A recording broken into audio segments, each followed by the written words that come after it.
Today's video is another back to basics topic. In this one, we'll take a look at the basics of the bipolar junction transistor. Now there are really just two basic types of bipolar transistors, the NPN and the PNP. Now of those two, NPN transistors are by far the most popular. So we'll spend most of our time talking about NPN transistors. Just keep in mind that everything we talk about with the NPN transistor is really essentially the same as the PNP, except that we just reverse the polarities of everything we're talking about. The polarities of the voltages at the junctions and the polarities of the currents flowing through them. Here are the schematic symbols for an NPN and PNP transistor. Sometimes you'll see them drawn with a circle around them. The terminals for bipolar transistors are collector, base, and emitter. And the emitter is the terminal with the arrow on it. The arrow will point to the N-type semiconductor material, NPN and PNP. You can see again the arrow is pointing towards the N-type material. Now here are some of the common pinouts for some of the three very popular small signal transistor packages. The plastic TO92 is typically pinned out this way.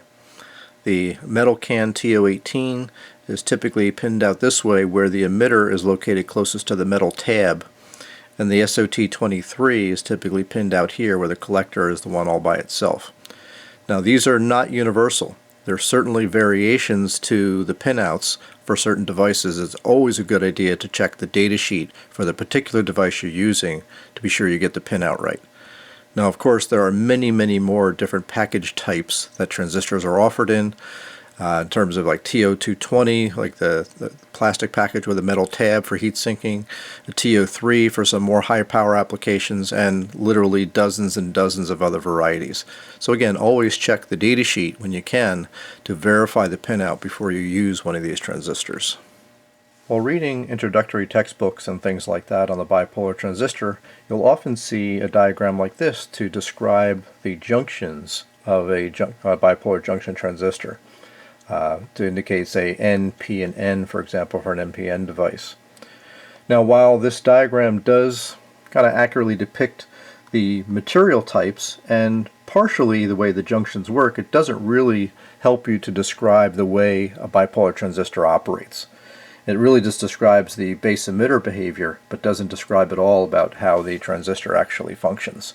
So let's get into that a little bit deeper. Here are some of the basic operating principles of a BJT that will help you to understand how it operates. The first is that the base emitter junction behaves like a diode. It can be forward biased, it can be reverse biased, it can be on, it can be off. Second, when the base emitter is forward biased, current can flow between the collector and the emitter. So if I have sufficient bias voltage here to turn on this diode, the base emitter junction here, additional current can flow from the collector down through the emitter. And third, when the base emitter is not forward biased, in fact when it's turned off, no current flows between the collector and emitter. So for example, if the base was grounded, the base emitter is not turned on, this diode is effectively off, and no collector current flows. So you can consider this as kind of the on condition and the off condition for a NPN bipolar transistor. Now, of course, when the transistor is on, again, this behaves like a diode, so the voltage drop between the base and emitter is typically going to be between 0.6 and 0.7 volts, very similar to a silicon diode. Now, the bipolar transistor can be used in a number of ways. We can kind of broadly classify these as the linear operation and the switch operation. In linear operation, the base emitter junction is forward biased. We basically turn that diode on. That allows some current to flow through the collector. But the collector base junction, when we think about it as a diode, is effectively reverse biased. And oftentimes this is again called the linear region. We'll talk about why in a moment. For switch operation, we're typically just turning a load on or off, like maybe lighting up an LED or turning on a solenoid or something like that. In that operation, again, we turn on the switch by turning on and forward biasing the base emitter junction, but then typically the voltage generated across the load drives the collector voltage down far enough to actually turn on the base collector junction as well. And so you effectively wind up with a collector emitter voltage that's very small. And that's typically called the switch operation, and that's when the transistor is in what's called the saturation region. So you'll often see this set of curves or something that looks like this when we're talking about transistors. So let's describe what this set of curves actually represents. So this axis here is the voltage between the emitter and the collector. So we get higher and higher and higher with that. The collector current, okay, is shown on the vertical axis. And then each of these curves represents various levels of bias, basically base current, flowing in or through the base emitter junction. And what we can see is that for a given collector emitter voltage, once we get out into this region out here, the collector emitter voltage variation has very little effect on the collector current. It's basically pretty flat even over a wide range of collector emitter voltage. But the current will actually change as a function of the base current. And that's really one of the fundamental features of a bipolar transistor, is that the collector current is directly related to the base current. So its operation effectively in this region here is the linear region, where we're going to basically change the base current or the bias of the base emitter to change the collector current and therefore maybe change a voltage on a load or something like that. Now the saturation region, or the switch operation, is for very low values of VCE. Remember we said the collector emitter voltage is very low, so that's down in this region down here where we actually do have a variation in collector current as a function of collector emitter voltage. And this is effectively the switch region of operation, or the saturation region. So that's kind of this region of those curves. We'll talk about each of those in a bit more detail. So in linear operation, there's going to be some positive bias voltage that's going to turn on the base emitter junction. Oftentimes there'll be a resistor that will limit the base current, because remember it is a diode. Sometimes that resistor will be here, sometimes it'll be here, sometimes it'll be both. Now in both cases, the base emitter voltage is typically going to be between 0.6 and 0.7 volts. Of course, for large power devices that might be larger, but this is very typical for your average small signal transistor. So if we ignored the rest of what was going on here and just considered this as a diode, we basically just follow a base current and VBE curve like a typical diode that you'd see. One of the magic things about the bipolar transistor is that when you apply some base current through the base emitter junction, that allows current to flow from collector to emitter. And the collector current will be many times higher, typically 100 to 200 times higher than the base current. And that factor is called beta. You'll also see it written as HFE, the old H parameter. But this beta value is typically between 100 and 200 for bipolar transistors. So a small amount of base current can result in letting a large amount of collector current flow through. So and then the emitter current, the current flowing out of the emitter, is the sum of the base current and the collector current. So as we mentioned, the base emitter behaves like a diode. So the current flowing through the base is going to be, exponentially proportional to the base emitter voltage. So that's why we typically need to have something to limit that current, because once the diode is on, it can actually draw a lot of current. So we typically have something that limits that current. And again, the collector current is determined by the base current, and we see that in these curves. Now the linear region of operation is such that the collector base junction is always going to be reverse biased, meaning typically that the collector voltage is typically at or greater than the base voltage. It can be even driven a little bit below it, but not so far as to turn on that base collector junction. So where that lies, again, on the characteristic curves, is this region right here, and it's called the linear region. Now, those that may have watched my Back to Basics video on field effect transistors might be confused, because in the field effect transistor, this resistive region here, in terms of those characteristic curves, is called the linear region. So for bipolar transistors, the linear region is actually this region over here. So it is opposite of what is used for field effect transistors. But now the interesting question for linear operation is, well, we know current is flowing down through the transistor this way, but how are we getting current to flow through a reverse bias PN junction? So in order to answer that question, we've got to take a little brief look at the physics. Don't get scared, we won't go too deep. Let's take a look at that question. How does current flow through that reverse biased collector base junction? So let's take a very basic look at the structure and the physics of an NPN transistor. So here's an N-type material, a P-type material, an N-type material. N-type semiconductor material has a lot of extra electrons floating around in it, and very typical for bipolar transistors is that especially the emitter, very, very heavily doped, meaning there's lots of free electrons kind of floating around, to be easily moved around and turned into current. The base region of the NPN transistor is typically very, very, very thin. I mean, it's shown much thinner here, but it's extremely thin and also very, very lightly doped. Meaning that, again, because it's a p-type, it has holes instead of free electrons. It has holes waiting for electrons, but has very few of them. And that the thinness of it and the very lightly doped nature of it are key to the operation of the NPN transistor. Now, like any PN junction, you naturally get a depletion region that's void of any carriers right at the junctions themselves. And when we turn an NPN transistor on, we're essentially going to overcome that depletion region by creating a bias voltage from base to emitter that overcomes that and starts drawing electrons up into the base, and therefore creating base current. Now, this is where we get into the difference between actual electron flow, which is opposite of conventional current flow. So just kind of keep that in mind when we talk about electrons moving. They're basically moving in the opposite direction of what we would call conventional current flow.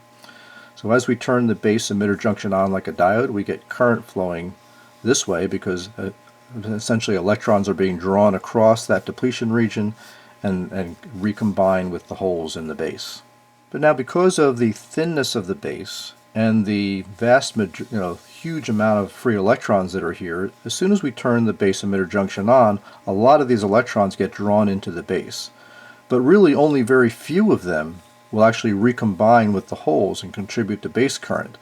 The rest of the electrons that fly into the base get drawn by the positive potential of the collector. Right? Remember, opposites attract. So these electrons reach the base. They don't find a hole to land in, but they get drawn by that positive collector potential, and then they essentially drift across through this wider depletion region to get collected up by the collector.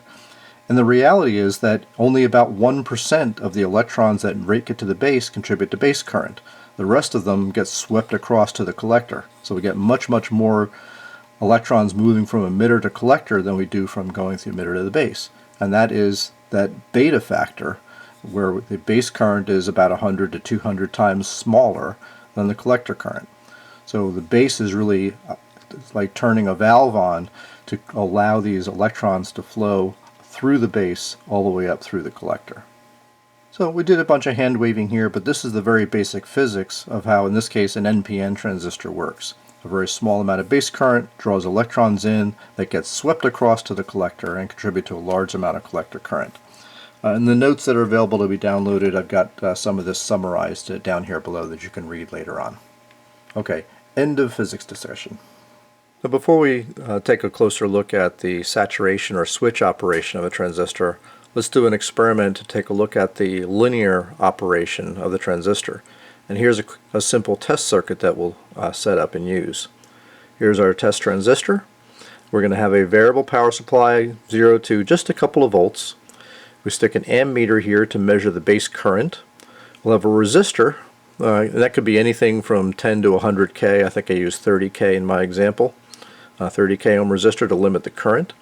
And we'll put a DMM across the base emitter junction so we can measure that. So by varying this voltage, we can vary effectively how hard we're turning on that base emitter junction. And then we'll also stick an ammeter in the collector, connect that up to a positive power supply. And again, value is not critical here. 5 to 15 volts is typical. And we'll also put a DMM on that to measure essentially the collector to emitter voltage. So here's our experiment. I've got the NPN transistor sitting here. There's my 30K resistor. Not shown in the video here are my two variable power supplies. But this DMM right here is taking a look at the base emitter voltage. This analog voltmeter or analog meter is actually looking at the base current. It's set to measure 50 microamps in full scale. So it'll be on that 50 scale right here. It'll be 50 microamps full scale for base current. This meter is set up to measure the collector current, and that's set up on the 10 milliamp scale. And then finally, this DMM is looking at the collector emitter voltage. Alright, we can see from our collector emitter voltage we're sitting at about 9 volts, but there's no collector current flowing, there's no base current flowing, the base emitter junction is off. So if we turn our power supply up on the base, we can see as I start to bring the base emitter voltage up, even I'm about 0.46, 0.47 volts, still no collector or base current flowing, because again it's like a diode. We need to get up to about 0.6 volts before we start seeing some base current flowing. So now I'm at 0.624 volts. I can see here on the 50 microamp scale we've got about 10 microamps of base current flowing. With that 10 microamps of base current, we look at the collector current, we're on the 10 milliamp scale, so that gets us to about 1.7 milliamps or so flowing for just 10 microamps or so flowing. So that means a current gain of about 160, 170. And you'll see a basic linear relationship between base current and collector current as I bring up the base emitter bias. So I'm turning the base emitter power supply up here now, and we can see that as I bring up base emitter bias, we're getting a little bit of an increase in the base emitter voltage. We can see the base current increasing here and the corresponding increase in the collector current. And we can see if we double or triple that base current, we're going to double or triple the collector current as well. That relationship of beta, about 150 or 160, 170 to 1 in this case, remains relatively constant over this linear range of operation of the transistor. Now, another thing to take a look at is if I vary the collector emitter voltage, we'll see some but very little variation in collector voltage. I'm sitting at 9 volts here now. If I bring that down to say 5 volts, let's see, there's a 5 volts there. Again, very little change in that collector current. If I go from 5 volts up to 10 volts, I just doubled it. Again, very little change in the collector current. And the small change that you do see is due to something called the early effect. And I actually have a video on that that you can go check out if you want to learn more about that. But for our purposes here, we can consider that when we're in the linear operation, that the collector current is not really going to be a function of the collector emitter voltage. The collector current is really just a function of the base current, which is a function of how we biased up the transistor. So next we'll talk about switch operation, where we're putting the transistor in saturation. And again, the base emitter is forward biased, but now in this case the voltage developed across the load in the collector is going to be large enough to essentially drive the collector voltage down to the point where the base collector junction gets turned on. Once that happens, you get an increase in effective base current, because now you've got base emitter and base collector current, and that makes it look like the beta drops. And what you'll find is as the saturates the transistor, at some point the current in the collector is really just going to be limited by the load and the supply. Like in this case, it would be the supply minus the LED voltage, and then the rest of the voltage developed across the resistor. You can determine the current. Because typically in saturation, this collector emitter voltage might be a few hundred millivolts or even less, might be just a few tens of millivolts. So once that happens, you can almost consider that transistor shorted, and the collector current is just determined by the power supply and the load. Further increases in the base is just going to contribute to more base current that's not really going to do anything for you. So typically when you're operating the transistor in saturation, you want to set up the bias such that when the transistor is saturated, that the base current is 10 or 20 times less than the collector current. We'll take a look at that in the circuit. Now of course this is the region that we're operating on in the characteristic curves of the transistor. So let's go take a look at this. Well, of course I still have all the meters in place, but I'll just simplify it down to the circuit. I've got a variable power supply. I've changed the base resistor to 10K to be the current limit for the base. And then I replaced the load, or put a load in there with an LED and a 1.5K resistor using a 9 volt supply. So we'll turn up the base bias and take a look at what happens with the currents and voltages. Alright, so as I turn the base bias up here, a couple of changes that I made here. I changed the meter that's reading the base current to be on the 1 milliamp scale instead of the 50 microamp scale. And we can see we've actually got the LED being turned on here now. I can see I had to turn it off. The collector current goes down. As soon as I turn the transistor on, the LED is turning on, and we're getting an appreciable amount of base current. This meter is now reading the collector emitter voltage. We can see it's just under 50 millivolts. So that collector voltage is driven right down to within 50 millivolts of the emitter. So effectively forward biasing the base collector junction, and that's contributing to additional base current. Now if we take a look at the current here that's going through the LED, we're sitting on the 1 milliamp scale here. So both these meters on the 1 milliamp scale. So we're sitting at about 700 microamps or so. If I further increase the bias, again watch the base current here, notice that the base current is going up, but the collector current isn't moving, right? Because now effectively this transistor is near shorted, right? You can see the collector emitter voltage is just a few tens of millivolts. So once that happens, the resistor and the LED determine the current. So any increase in the base is just going to create more and more base current. That's not doing anything for our load. So again, typically you want to set the resistors up so that the base current is 1/10 or 1/20th of the expected load current when the transistor is saturated. And that's just kind of your general rule of thumb when using a transistor as a switch or a saturating switch. Now I've done many videos that use bipolar transistors. I picked a handful of ones here that you might want to go back and review now that you got a better understanding of how the bipolar transistor operates. Number 185 talks about bipolar transistor bias considerations and how the beta, or the current gain of the transistor, can affect the bias. Number 113 talks about bipolar transistor amplifier bias considerations and the class of operation for linear amplifiers like Class A, Class B, Class C. Video number 114 talks about common emitter amps, common base amp, and common collector amplifier configurations. Number 273 revisits the common emitter amplifier and talks about basic design tips and tricks to make it easy to design common emitter amplifiers, probably the most common amplifier structure with a bipolar transistor. Number 67 talks about the common emitter amplifier gain and frequency response. Number 356 talks about the basics of the emitter follower amplifier, which is the common collector. So we talk all about that in this recent video, number 356. Number 198 is an interesting circuit called a VBE multiplier. Gives you a little bit of a tutorial on what that is and some of the applications for it. Videos number 190 and 191 talk about the basics of current mirrors, another common application for bipolar transistors. Number 327 also talks about current mirrors and the early effect. I mentioned that a little bit before about how collector emitter voltage can have a minor change in collector current, and for the early effect. That's video number 327. And number 193 is the basics of the emitter coupled differential pair, kind of introducing now using two transistors in a differential amplifier. Again, this is just a small handful of the videos that I've done that involve bipolar transistors. But again, these might be fun to go revisit now that we've learned more about this. Anyway, if you liked the video, give me a thumbs up. If you haven't subscribed to the channel already, please consider doing so. And thanks again, as always, for watching. See you next time.